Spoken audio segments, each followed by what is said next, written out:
وقالو اور کہتے ہیں ہذہ یہ انعام چوپائے و حرث اور کھیتی حجر ان کا استعمال کرنا ہر کسی کو جائز نہیں۔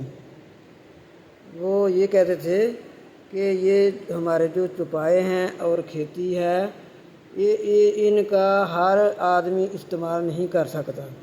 لا یطعمھا نہ ان کو کھا سکتا ہے، الا مگر من نشاء جسے ہم چاہیں، بزعمہم ساتھ اپنے گمان کے۔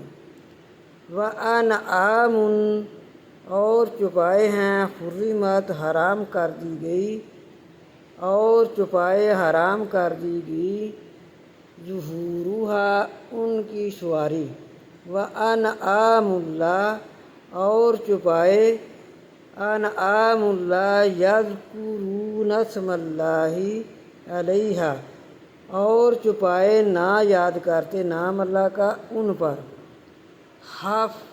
افتراء علیہ افطرا باندھتے اللہ تعالیٰ پر۔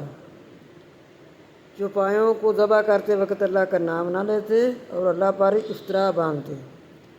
سیجزیہم جلدی بدلہ دے گا ان کو اللہ تعالیٰ، بیما ساتھ جو کانوا تھے، یفترون وہ افطرا باندھتے، کیونکہ اللہ نے تو کھیتی اور چوپایوں کی کو استعمال کرنے سے جس طرح انہوں نے اپنی مرضی سے اپنے گمان سے کیا، اللہ تعالیٰ نے تو ایسے نہیں کیا تھا، یہ اللہ تعالیٰ پر افطرا باندھتے تھے۔ اللہ تعالیٰ فرماتے ہیں میں ان کو جلدی بدلہ دوں گا جو وہ افطرا باندھتے ہیں۔